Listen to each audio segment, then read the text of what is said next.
अस्सलाम वालेकुम गाइस, कैसे हैं आप लोग। तो यार पहला वनडे हम हार चुके हैं, तो इस वनडे को प्रीव्यू करते हैं।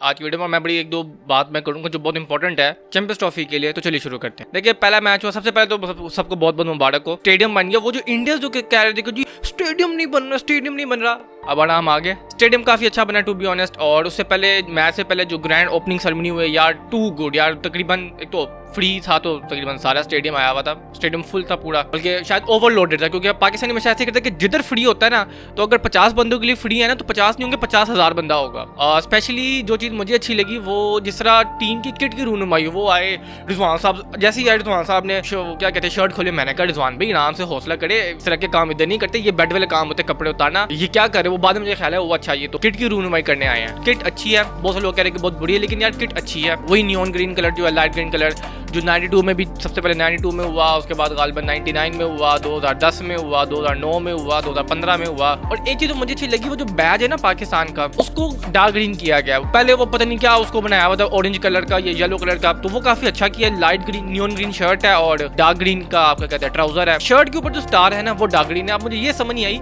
जब शर्ट के ऊपर आपने डार्क ग्रीन स्टार रखा हुआ है, तो ट्राउजर की जो ट्राउजर वाला हिस्सा है आपका, उधर आप लाइट ग्रीन रख लेते तो कॉन्ट्रास्ट तो करते।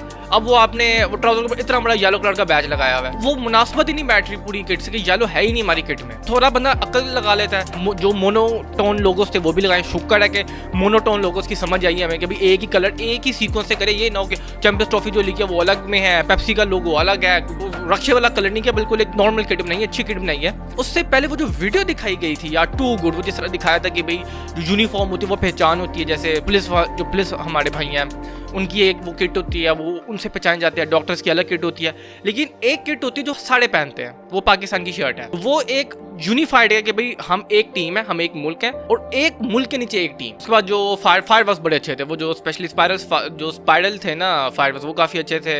लाइट शो काफी अच्छा किया था, मतलब इतना था कोई ऐसा कंसर्ट नहीं करा। विंडोज अगर देखो अहमदाबाद में कंसर्ट हो रहा है, ये हो रहा है और वो हो रहा है। सबसे पहली बात भाईजान, ये कोई हमको इतना ज्यादा पैसा नहीं लगाता। अब आज की जो दुनिया है ना, वो कैपिटलिस्टिक दुनिया हो चुकी है कि जितना पैसा आप लगाओ उतना ज्यादा आपको ना हाई रेट किया जाए, इंजॉय होना चाहिए। मैं ये कहता हूँ, अब मुझे नहीं पता कि इंडिया में या उनके मजहब में, इंडिया में हिंदुइज्म में पैसे की लेके क्या चीज की जाती है, लेकिन हमारे यहाँ पैसे को ना ज्यादा खर्च करना एक बहुत बुरी बात समझी जाती है। जो इंसान अंधा पैसा लगा रहा होता है ना, उसको अच्छी नजर से नहीं देखा जाता। तो भाई ठीक किया पीसीबी ने, इतना किया कि भाई इंजॉयमेंट था और इंजॉय करना चाहिए। मेरा ये है कि भाई अगर आप 1 रुपए में इंजॉय कर रहे हैं ना, तो वो 1 रुपया 1 करोड़ रुपए से बेहतर अगर आप 1 करोड़ रुपए लगा के भी अगर आप इंजॉय नहीं कर रहे। तो अब चलते हैं मैच की तरफ। भाई देखें, पाकिस्तान ने सबसे पहले तो टीम इतनी फजूल सेलेक्ट की है टू बी ऑनेस्ट, और टॉस जीत के न्यूजीलैंड ने बैटिंग की, जो कि लग रहा था कि भाई इस विकेट पे बैटिंग क्यों नहीं है। और लाहौर वो स्टेडियम है जिधर मेरे हिसाब से पाकिस्तान हिस्ट्री में सबसे कम मैचेस हारा है और जीता है। मैंने कभी पाकिस्तानी टीम को लाहौर में जीतता हुआ नहीं देखा। ये अजीब ही पाकिस्तान की एक अजीब ही लॉजिक है। मतलब अगर आप लाहौर स्टेडियम आप देखें 24/7 आप देखेंगे तो लाहौर का स्टेडियम फुल होगा। कराची का स्टेडियम आपको रेयर केस होता है फुल हो, मुल्तान का भी रेयर केस होता है। लाहौर का स्टेडियम कदाफी जो है वो आपको 24/7 आपको फुल मिलेगा अगर पाकिस्तान का मैच हो रहा है तो। लेकिन इतनी हमारी अजीब टीम है कि जो स्टेडियम जहाँ पे सबसे ज्यादा क्राउड आता है, जहाँ पे टिकटें भी आपको पता है पूरे पाकिस्तान में सबसे महंगी टिकटें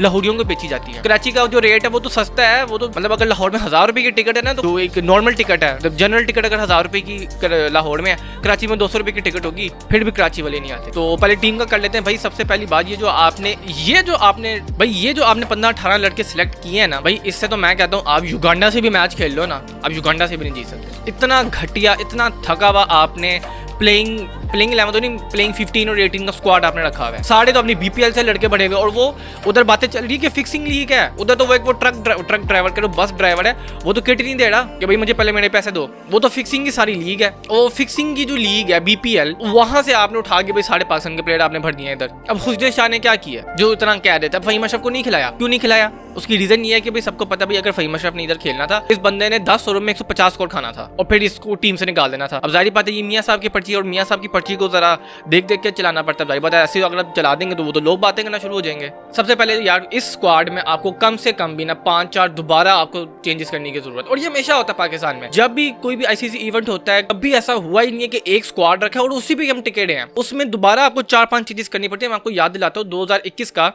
टूर्नामेंट हुआ था जो हमने इंडिया को हराया था। उससे पहले फखर जमान को रिजर्व में रखा गया था, शोएब मलिक, हफीज, ये प्लेयर्स ही नहीं थे, ठीक है। 4-5 और भी प्लेयर्स थे, उनको टीम में रखा ही नहीं गया था। पता नहीं आजम खान तो फलाना तो ढमकाना, पर्चियां सारी सिलेक्ट कर ली। वो तो जब पूरे अवाम ने दोबारा प्रेशर डाला, ट्विटर पे हैशटैग चलाए और पीसीबी को इतना लान तान किया, भाई ये क्या टीम बनाई है तुम लोगों ने। दोबारा फिर वर्ल्ड कप शुरू होने से मैल से 10 दिन पहले या मैल से 4 दिन पहले टीम दोबारा चेंज करनी पड़ी हमें। फखर को लाया गया, हफीज को लाया गया, शोएब मलिक को वापस उनकी एंट्री हुई वगैरह, और भी एक आध प्लेयर्स को मतलब एंटर किया गया। तो ये हर वर्ल्ड कप की कहानी है हमारी, हर आईसीसी टूर्नामेंट की कहानी है कि आराम से तो इधर टीम सिलेक्ट ही नहीं होती। अभी भी भाई कम से कम भाई एक साइम अयूब गया, ऐसे तितर बितर हम हो गए हैं, ऐसे पागल हो गए हम जैसे पता नहीं साइम अयूब ने चला गया, गुड़ी की पॉन्टिंग चला गया टीम से। आई नो यार वो मैच विनर है, तो एक ही प्लेयर आपने हटाना था। अब अब्दुल्ला शफीक को रख लो यार, ठीक है वो टेस्ट में नहीं चला तो वनडे में उसको चला लो। अब आपने एक नया एक्सपेरिमेंट बाबर को उठा के आपने नंबर 1 पोजीशन पे कर लिया। मैं बाबर के ऊपर मैं आता हूँ तो टीम बहुत फजूल थी, ठीक है। अब आ जाए मैच के ऊपर। भाई शुरू में शाहिन शाह अफरीदी क्या बात है, वही उसका इन स्विंगिंग यॉर्कर आना शुरू हुआ, जो दूसरी या पहली बॉल उसने कराई थी ना, वो भाई वो बहुत अच्छी उसने डिलीवरी थी, वो उसने रोक ली थी उसको, वो लग गया था उसका बल्ला जी। अगर नहीं लगी ना तो दूसरी बॉल पे उसका डंडा उड़ना था विलियम का।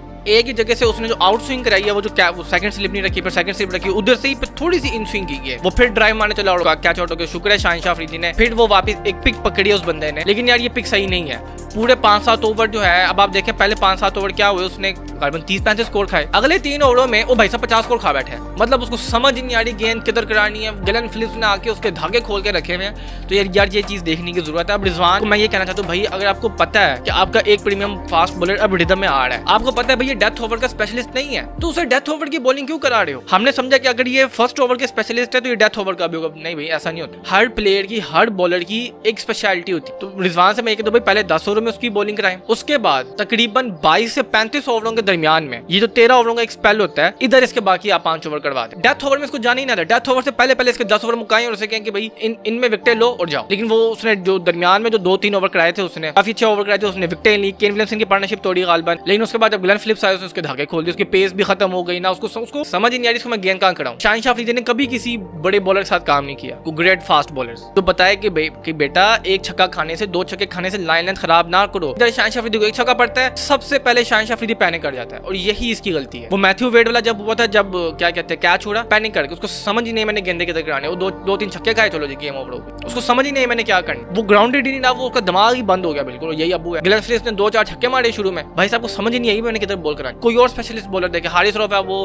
अब हारिस रऊफ कितनी अच्छी वो बॉलिंग करा रहा था, गालिबन एक ही विकेट लिया, लेकिन 6 ओवरों में गालिबन को 20-22 स्कोर खाया था उसने। वो अपनी वो बैक की इंजरी लेके बैठ गया, मैं गए। एक ही अच्छी बॉलिंग करा रहा था, थोड़ी सी लाइन लेंथ पे बॉलिंग करा रहा था, थोड़ी पेस पे भी बॉलिंग करा रहा था, वो भी गया। चीज मैं कहना चाहता हूँ, खुदा का वास्ता सुफियान मुकीम को रख लो। अब आपने देखा ना इस मैच में क्या हुआ है, जब न्यूजीलैंड बैटिंग कर रहा था, एक ही बॉलर था जिसने न्यूजीलैंड को पकड़ के रखा था, और वो कौन था? वो था अबरार, क्योंकि वो जेन्युइन स्पिनर था। जो हम कह रहे थे कि अबरार की स्पिन नहीं होती, अबरार की स्पिन नहीं होती टेस्ट में, ठीक है टेस्ट मैचेस में उसकी स्पिन नहीं होती, लेकिन वनडे में अच्छी खासी स्पिन हो रही। केन विलियमसन ने जिस तरह मंग तंग के 50 स्कोर किया ना, वो हमें ही पता है उसने किस तरह उससे बॉल तक मिडल नहीं हो रही थी, इनसाइड एजेस के चौके उसने रन किए हैं। अबरार अहमद को तो वो समझ ही नहीं पा रहा था कि बॉल आ कहां से रही और जा कहां से रही है। तो भाई आपको जेन्युइन स्पिनर्स की जरूरत है। अब आपने सलमान अली आगा से बॉलिंग करा ली, ठीक है पार्ट टाइम। यार खुशदिल शाह भाई इतनी घटिया उसने बॉलिंग कराई ना, सारी शॉर्ट पिच कराई है। डैरल मिचेल हो गया, गिलन फिलिप्स, सारी शॉर्ट पिच है वो करा रहा था। भाई अगर नहीं हो रही तो कह दो भाई मुझसे बॉलिंग नहीं होती, मैं 1-2 ओवर फेंक दूंगा और मैं चला जाऊंगा। पूरे 10 ओवर या 9 या 10 ओवर कराए खुशदिल शाह से, और भाई साहब ने 50-60 स्कोर खाया।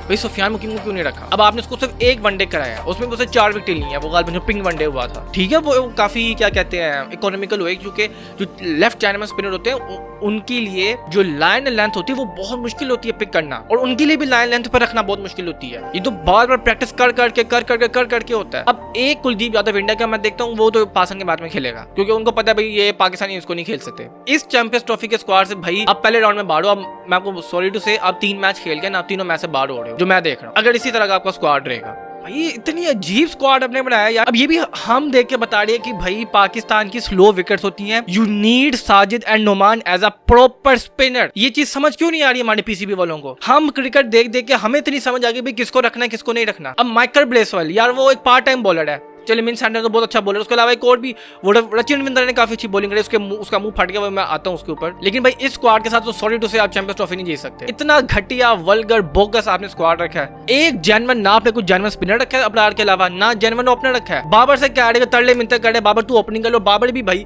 क्यों तूने सबकी हाँ में हाँ मिलानी होती है, जो पीसीबी कहते तूने वो करना, भाई तेरा अपना कुछ ज़हन नहीं है। जैसे पीसीबी कहता है बेटा बाबर तू टू डाउन आ जा, टू डाउन आ जाता है। पीसीबी कहता है टेस्ट में ओपनिंग कर लो, टेस्ट में ओपनिंग कर लेता है। और लोग कहते हैं कि बाबर सेल्फिश है। बाबर कहाँ सेल्फिश है? इसका तो मसला ये है कि ये सबको हाँ पे हाँ करता है, जो पीसीबी कहते हैं वो करता है। भाई तू अपने आप को देख, ओपनिंग का बैट्समैन नहीं है, आपको नंबर 3 आके बैटिंग करनी होती है। अब बाबर आजम के सारे स्टैट कहते हैं कि भाई नंबर 3 भाई साहब की 60 एवरेज है, फिर भी हामी बढ़ी क्यों बढ़ी है? वो रिजवान देखो ना, आपने चौथा पोजीशन उसने क्यों उसने छोड़ा अपना पोजीशन कि रिजवान जेन्युइन ओपनर है, वो T20 में ओपनिंग अच्छी करता है, वो बंदा ओपनिंग कर सकता है, बाबर नहीं कर सकता। लेकिन वो देखो वो ओपनिंग नहीं करता, उसको पता है भाई ओपनिंग बहुत मुश्किल होता है। शुरू के ओवर्स जो होता है जब बॉल हिलडी होती है, बॉल नहीं होती है, बॉलर्स भी जो है ना फ्रेश होते हैं, उनको खेलना आसान नहीं होता। रिजवान देखे ना, इतना कुछ हो गया वनडे की टीम में, उसने अपनी चौथी पोजीशन बरकरार रखी हुई है। रिजवान तो ऐसे अपनी चौथी पोजीशन पकड़ के बैठा जैसे पता नहीं ये छोड़ दी तो पता नहीं गुनाह मिल जाएगा कोई। रस्सी से बांध के ना, एक तो होती बेल्ट बांधना, उसने रस्सी से बांधी हुई अपनी ये कुर्सी। इसमें चेंजेस की जरूरत है, वो मैं आपको अभी बता देता हूँ, जिसकी वजह से मैच हारे। नंबर 1, आपने बाबर और फखर की ओपनिंग कराई जो कि नहीं हो सकती। फखर के साथ एक प्रॉपर ओपनर रखे, शान मसूद को रख लो यार, कोई बात नहीं अगर वो अंग्रेजी बोलता है। अब्दुल्ला शफीक को रख लो यार, मैं कहता हूँ पर्ची इमाम को रख लो यार, कोई बात नहीं वो पर्ची है, लेकिन इस वक्त हमें उसकी पर्ची की जरूरत है। अब क्यों नहीं पर्ची आ रही उसकी? तो फखर और बाबर, भाई आप फखर और शान को रख लें, फखर अब्दुल्ला को रख लें, फखर इमाम को रख लें, जेन्युइन ओपनर रखें, बाबर को वन डाउन करें, रिजवान को करें और कामरान गुलाम को बिल्कुल नीचे रखें। भाई वो जिस तरह आउट हुआ है ना, हंसी आती है उसकी शॉट देख के। भाई उसकी एक ही सेंचुरी थी वो जो उसने डेब्यू मैच में कर ली थी, बस वो लगता है उसका सारा सांस निकल गया, सारा जूस निकल गया उसका। उससे कहो कि भाई तुमने सिर्फ वनडे में हार्ड हिटिंग करनी है, क्योंकि उसका बाइसेप चेक किया, उसका बाइसेप हार्ड हिटिंग में लगाओ, उसका फोर आर्म जो है ना वो अब हार्ड हिटिंग पे लगाओ। आप उसको वन डाउन भेज रहे हो, वो किस तरह आउट हो रहा है? भाई बाकी जो डाटा एनालिस्ट जो बैठे ना टीम्स में, बाकी टीम तैयारियां करके आती है, हमारा जो डाटा एनालिस्ट है वो पता नहीं क्या चने खा रहा है। बाकी टीम्स के जो होते हैं ना मेंबर्स, वो अपनी रोजियां हलाल करते हैं, हम अपनी रोजियां ना हराम करते हैं इस तरह। अब हमें क्या जरूरत है, मैं आपको बता देता हूं। ऑफ कोर्स पीसीबी तो बहुत ज्यादा जो है ना, अभी भी उन्होंने वो चेयरमैन, वो क्या कहते हैं, चेयरमैन साहब ने स्टेडियम बनाया, तो वो तो अभी भी उसी खुशी में स्टेडियम बना लिया। मैं आपको बता देता हूं, ऑफ कोर्स पीसीबी तो कुछ कर नहीं सकता। फखर के साथ एक जेन्युइन ओपनर रखो, वो अब्दुल्ला शफीक हो, वो इमामुल हक हो, शान मसूद हो, जो चाहे मर्जी, मैं कहता हूँ डोमेस्टिक से लड़का निकाल के लेके आओ। उस्मान सलाहुद्दीन है, उसको रख लो यार एज ओपनर, लेकिन फखर के साथ एक जेन्युइन ओपनर रखो। बाबर को उसी की पोजीशन पे रखो, बाबर तू तीसरी पोजीशन पे खेल, तूने सिर्फ रन्स करने हैं, और अगर तूने रन्स ना किया चैंपियंस ट्रॉफी के बाद तू आउट है। उसके बाद आप चौथे पे रिजवान को रखें, पांचवें पे सलमान अली आगा को रखें, छठे पे आप रखें तैयब ताहिर या कामरान गुलाम। ये टीम से आप मैच नहीं जीतेंगे। हाँ एक और चीज, या तो आपको ओपनर ना रखें अगर आपको शान से मसला है, क्योंकि वो अंग्रेजी बोलता है, अब्दुल्ला शफीक की फॉर्म नहीं, इमामुल हक पर्ची है, ओके तैयब ताहिर से ओपनिंग कराएं, ये बंदा ओपनिंग कर सकता है। वो जिस तरह आउट हुआ ना, बैड लक हुई है उसकी, उसने पूरा मिडल किया और तेंदुए की तरह न्यूजीलैंड वालों ने कैच पकड़े।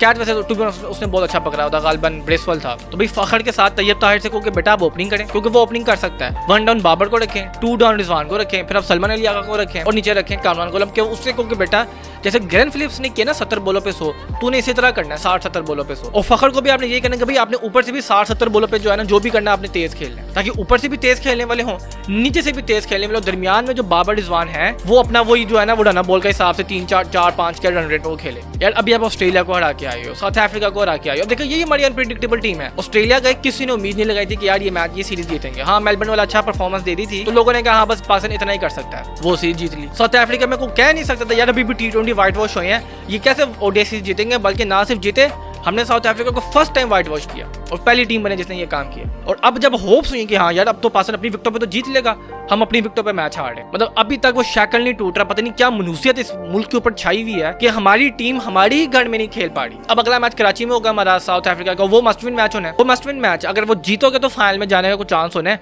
वरना बाहर हो। अब आ जाए बाबर के ऊपर, देखिए बाबर आजम के ऊपर ना इतनी बैड लक चल रही है यार, अब तो दुख हो। अब आगे हंसी आती है, दुख भी नहीं, अब तो हंसी आती है यार, ये हो क्या रहा है, छूट गई किस्मत साथ नहीं दे रही। एक होता है कि भाई किस्मत लक, चाहे मर्जी आप गुड नेम्स के, वो सारा ऐसा लगता है कि छोड़ के चले गए बाबर आजम को, वैसा लगता है कि वो मरीख और पता नहीं सैटन पे जाके बैठ गए हैं। बाबर ये करता है ओ सीधा प्लेयर की, वो समझ नहीं आई, उसने फ्लिक की, ठीक है, इतनी भी फ्लिक नहीं की थी कि वो जाके प्लेयर कैच पकड़ ले, लेकिन वाकई उसका कैच बहुत अच्छा पकड़ा था, बहुत डाइविंग उसने की थी, डाइविंग कैच पकड़ा था, कुछ सिंपल हाथों में हाथ नहीं आई थी। और मुझे आज तक समझ नहीं आई, स्पिनर जब आता है बाबर ऐसा लगता है कि वो बिल्कुल ना आउट ऑफ द ब्लैंक हो जाता है कि मुझे कुछ समझ नहीं मैंने क्या करना है, वो बिल्कुल जैसे कहते हैं हक्का बक्का हो जाता है। और इतनी बुरी लग जा रही, जैसे स्पिनर आता है ना ऐसा बाबर हक्का बक्का होता है, तो उसको समझ नहीं आती मैंने क्या करना है, वो दिमाग बंद हो जाता है उसका। और इतनी बैड लग चल रही है भाई की, स्पिनर ने बॉल फेंक दी, बाबर ने अगर ब्लॉक भी किया ना वो आउट हो जाता है, आउटसाइड एज से आउट हो जाता है, इनसाइड एज से आउट हो जाता है, बोल्ड हो जाता है, एलबीडब्ल्यू हो जाता है। तो यार बाबर आजम से भी गुजारिश है कि भाई रन्स कर लो, चैंपियंस ट्रॉफी में बहुत जरूरत है, बहुत जरूरी है आपके लिए चैंपियंस ट्रॉफी में रन्स करना। को सदके वदके कर लो, को बकरे शकरे काटो, कोई वो छोटी सी जूती होती है वो लटका लो, को कलमे दरूद पढ़ लो, को नमाजें पढ़ के अल्लाह से दुआ करो या अल्लाह मेरे पे जो काला साया वो खत्म हो जाए।